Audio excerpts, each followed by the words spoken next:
მოგესალმებით, მეგობრებო, მინიატურული ასეთი ჩართვებით, ხო? ორს კარგია, მინიატურები წოდებული, ხო, გაკვეთილები, რომელიც ფაქტიურ სახეს გვაჩვენებს, ხო? ამასობაში დღევანდელი მინიატურული მინი ჩართვა იქნება თუ რას მივიღებთ 24 კილოვატიანი კონკრეტულად, ხო, არა, მნიშვნელოვანი, მაგრამ ამ შემთხვევაში იყოს 24 კილოვატიანი კვადრი, უმეტეს შემთხვევაში 24 კილოვატიანი კვადრები გვაქვს, ეგრეთ წოდებული სტანდარტული, კლასიკური პროცესორი.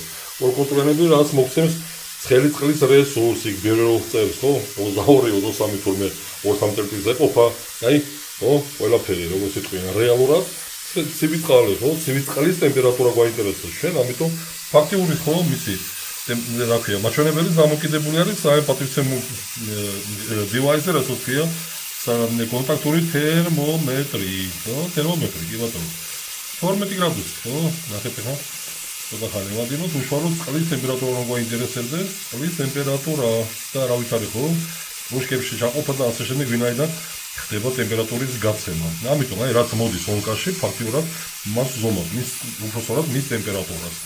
ეხლა არსებული ტემპერატურა დავაფიქსირებთ, 12 გრადუსი საშუალოდ, ეს ზამთრის რეჟიმი ამასობაში, კი ბატონო, ზაფხულში ეს მონაცემების იქნება რა თქმა უნდა შესაბამისად ცვალებადი, ვინაიდან ზაფხულში წყლის ტემპერატურა, მიზერულად მაინც მოიმატებს, კი ბატონო. გადავინაცოთ ახლა გამოთვლები, ხო? როგორც ყოველთვის, მათემატიკის და გამოთვლების გარეშე ჩვენთან არაფერი ახორციელდება. როგორც ყოველთვის დაფა, ხო, სხვათა შორის წინა საპროგნოზირებადი, შემდეგი პოსტი ამასობაში ასეთი სახის პოსტები, ხო? დიდი ხანი აღარ ქონია, დროის ფაქტორი არის. უბრალოდ და მეტი არაფერი, მაგრამ გვიქნება კონკრეტიკა, როგორ გავახორციელოთ ერთკონტურიანი, ეს არის ორი მაგალითი, ხო? ერთკონტურიანი კვაბი პლუს ორკონტურიანი კვაბი.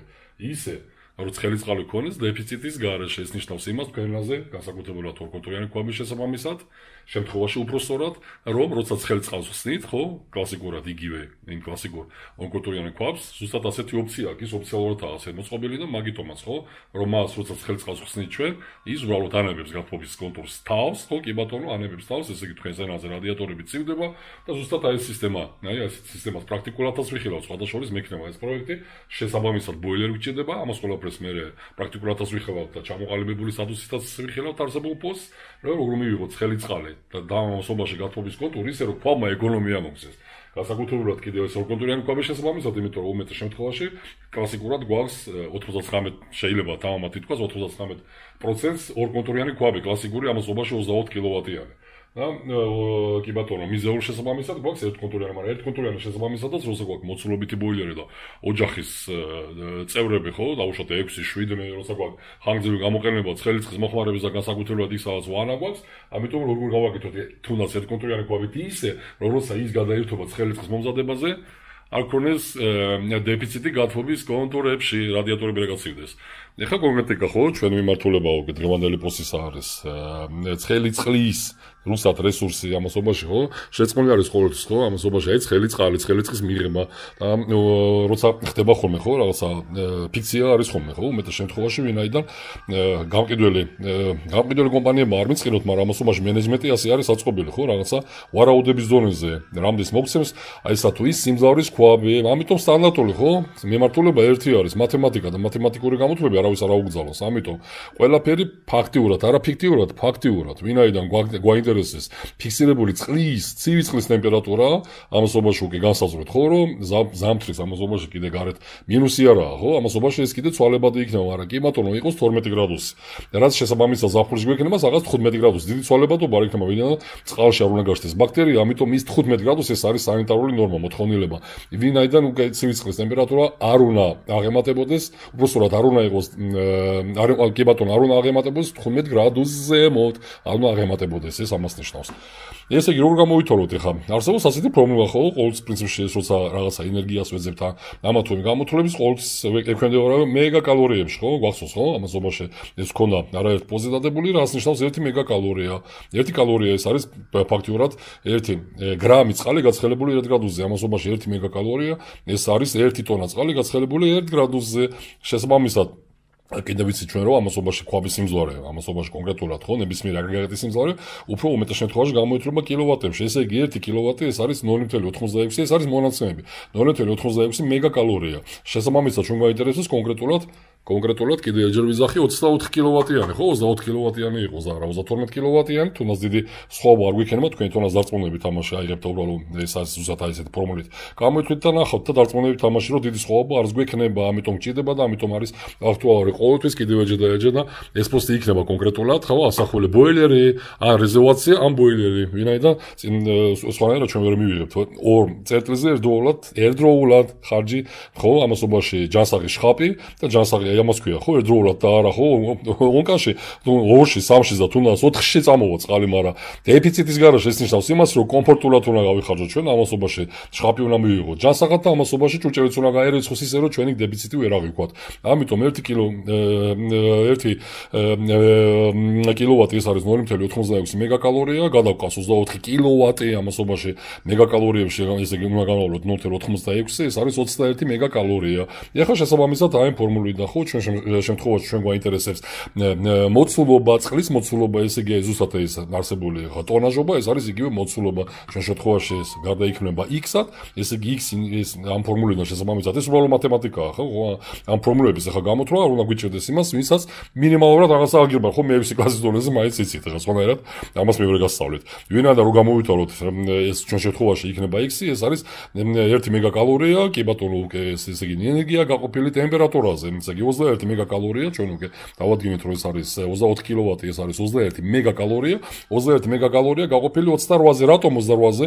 იმიტომ რომ ცხელი წყალი ჩვენ გვაინტერესებს 40 გრადუსით, ვინაიდან 40 გრადუსით უნდა გავაცხელოთ ჩვენ წყალი, რომ ეს კომფორტულად ჩვენ გავიხარჯოთ შხაპში, კი ბატონო, სხვანაირად ეხლა ჩვენ რა ქვია, ცხელ წყალს კომფორტულ ტემპერატურას სხვანაირად ვერ მიიღებთ და 12 გრადუსი ეს არის შემომავალი წყლის, ცივი წყლის ტემპერატურა, ესე იგი მისი სხვაობა, ეგრეთ წოდებული დელტატე არის 28 გრადუსი, ხო? ესე იგი 12 გრადუსიდან ჩვენ უნდა 28 გრადუსით გავაცხელოთ, რომ მივიღოთ 40 გრადუსი. ყველაფერი ადვილი არის. ხო, 21 გაყოფილი 28-ზე ეს არის 0.75 კუბური მეტრა. ეს არის უკვე მოცულობა. ამასობაში ჩვენ გვაინტერესებს ლიტრაჟობა. გავიგოთ ეს უნდა გავყოთ 60-ზე, ერთ წუთში რას მივიღებთ. გაყოფილი 60-ზე, უბრალოდ მათემატიკა არის. მეგობრებო, აი დარწმუნდით, პრინციპში თქვენ თორემ რა აიღებთ და ბერჯერ ვიზახი, ხო, ამასობაში ყველაზე კარგი არის, ხო, დაფა, ხო, პასტა, ხო, მარკერი, დაფა და ყველაფერი მოდის ტვინიდან, რა თქმა უნდა, პრინციპში და ამას პრაქტიკას შეესაბამება. ყოველთვის ეს არის პრაქტიკიდან გამომდინარე. და ახლა მათემატიკა, უბრალოდ მათემატიკურად კიდევ ჯერ ვიზახი უცხო და ანგაჟირებელიც უნდა ვიყოთ. ამიტომ გაყოფილი 60-ზე მივიღეთ 12 ლიტრა, წარმოიდგინეთ 12 litrა, ანუ ერთ შხაპში არ გეყოფა ვინაიდან ჯანსაღი, ხო, ეგრეთ წოდებული ყურმილი, ხო, საშხაპში გჭირდება 15 litrიანი. ამასობაში ბირო ვიზახით რომ ახლა 20 კილოვატიანი 2 წერტილზე გვეყოფა, ვერ მოგართვით. ვინაიდან ჯანსაყრუმლზე არის აქ საუბარი და არა, შეიძლება ახლა თუ არის ადამიანი მიჩვეული ახლა 2-3 litrას, ხო, რა ვიცი ახლა იქ კრუშკით შეიძლება კრუშკიტას საშხაპში პრინციპში ხო 90-იანებში მაგის მეტრა გავიკეთებია, ხო? მაგრამ ჩვენ ვიძახით ჯანსაღად, ხო, წარმოიდგინეთ 12-15 ლიტრა გჭირდება ჯანსაღი ეგრეთ წოდებული საშხაპე ყურმილში. ჯანსაღ ყურმილში ეს იგულისხმება მეგობრებო იმას, რომ ჯანსაღი ყურმილი ეს ხო, ოღონდ კაი ტერმინოლოგია მაქვს. მე ჯანსაღი ესე იგი ყურმილი უნდა დავიჭიროთ საშხაპში და მივიღოთ ჯანსაღად. ამასობაში ჯანსაღად უნდა გარეცხოთ თქვენ მეუღლემ, ხო, რა ქვია, ამ ზუსტად ამ შემთხვევაში და ამ პერიოდში, როცა ჩვენ ვიღებთ შხაპს, ხო, გაერიცხოს ჭურჭელი, ხო, დეფიციტის გარეშე და არ დავიწყოთ იქ პრინციპში ყვიელი, არიქა, ონკანი დაკეტე. ამას გულისხმობ მე. ამასობაში არის ეგრეთ წოდებული უკვე ტროპიკულები, ხო, ახლა 21 საუკუნეა, ტროპიკული ეგრეთ წოდებული საშხაპები, სადაც გვაქვს უკვე 25, 30, 40 ლიტრა. საინტერესოა, ხო? აი ესეთი მონაცემებით. 12 ლიტრა, როცა გვაქვს წუთში, რანაირად უნდა მივიღოთ ახლა 40 ლიტრა წუთში.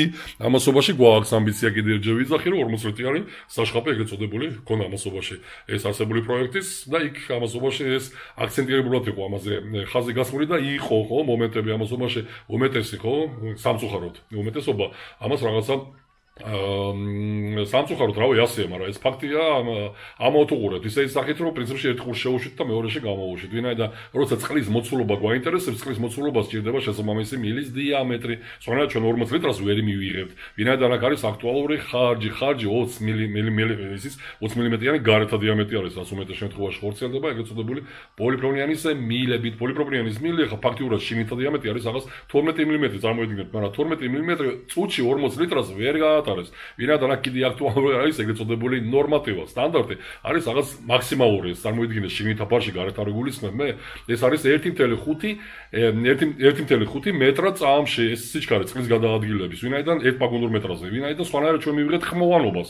ძალიან ბევრს გექნებათ, ხო, ეხლა არსებული პროცესები და ამასობაში მეც მაქვს რა დაგიმაროთ, ამასობაში შემეზობლებ როცა რა ვიცი, ონკას ხსნიან, იმხელა ხვილი აუდისო, აფიოს, მაგვიზ რაც აღარ მჭირდება ხოლმე, ხო, დილით ამასობაში უკვე ხვდებით, რომ დილა მოვიდა. ამიტომ აი კეთილი და პატიოსანი ხო და კიდე წარმოდგენა იმისა, რომ შეგიფრათ თუ რა სიმძლავრის ქვაბი უნდა ვიყიდოთ და რას მივიღოთ კონკრეტულად, აი, არსებული ხო, არსებული გამოთვლებით არ გაგიჭირდებათ 2-2-4 არის. უბრალოდ მე-6 კლასს ეგრეთ წოდებული მათემატიკა ხო, ალგებრა ხო? ალგებრა მათემატიკაში ცოტა ანგაჟირებულებიც უნდა ვიყოთ ვინაიდან გამოთვლების გარეშე. ჩვენი სფერო ზოგადად გამოთვლების გარეშე არაფერს არ წარმოადგენს, მაგითომაც უნდა იყოთ დაზმაკაცებული ხო? მე მონტაჟების გეხება დაფასთან, მარკერთან და საკუთარ რა თქმა უნდა აზროვნებაზე. აზროვნება, მეტყველება, დაფა, ფურცელი, გადმოტანა, მათემატიკა ყველაფერი ეს გაერთიანებული არის პროფესიონალიზმი. არ ვიქეთ თავს, მაგრამ კი ბატონო ეს ასე არის. ვინაიდან პროფესიონალიზმი ამაზე არის დამოკიდებული, რომ რა გადამოცედა ამასობაში, როცა მეკითხებიან ამა თუ იმ ძალიან ბევრი შეკითხვები შემოდის ხოლმე, ხო? ყოველდღიურად ამასობაში ანგაჟირებულიც როცა არ ახარ ადამიანი, იქ ხაზი არ უნდა გაუსვა, ამასობაში მე ასე ვფიქრობ. ეს არავითარ შემთხვევაში არა, ვინაიდან მედიცინის სტოფასი არის ჩვენი სფეროზე, ამასობაში მე ასე ვფიქრობ, თქვენ ადამიანს აიძულებთ აი თუნდაც გუშინდელი პოსტი მქონდა მე დადებული წყალმარაგებაზე. ადამიანი იძახის წყალი არ მაქვს, დეფიციტი მაქვს და ამასობაში ტეინით, ხო? ტეინით ეს იმიტომ რომ მარკეტინგული ხრიკი არ მიწყნოს ამ გამყიდველმა კომპანიებმა, ვინაიდან უბრალოდ დამოკიდებული ხართ ლიჟბი გაკიდოთ. ამასობაში ადამიანს უნდა ავნოთ, ეს უპირველეს ყოვლისა არის და მეორე ის რომ ადამიანს უნდა ის პრობლემა აღმოუქმნათ, რის პრობლემის რა პრობლემასთან უბრალოდ პრინციპში დადგა კონკრეტული არა აქვს მნიშვნელობა ესა თუ ის ადამიანი. ამიტომ იმ პრობლემის მოხსნა აღმოფხვრა არის აუცილებელი და არა ნასოსების გაკიდვა. რა ვიცი, კიდევ ერთხელ ხო, ახლა მომავალში გვექნება კონკრეტული პოსტი, იმის თაობას კიდევ ერთხელ ვიზახი, თუ რანაირად გამახოციეროთ ერთკულტურიანი ქვაბის სისტემურად მორგება ისე, რომ ჩვენ გათბობის კონტურზე გადართვის შესაბამისად არ გვექნება დეფიციტი, ანუ გათბობა რადიატორები არ გაცივდება და ამასობაში იგივე პროცესი გვექნება ორგულტურიანი ქვაბის შესაბამისად. კეთილი და პატიოსანი და როგორც ყოველთვის მომავალ შეხვედრამდე.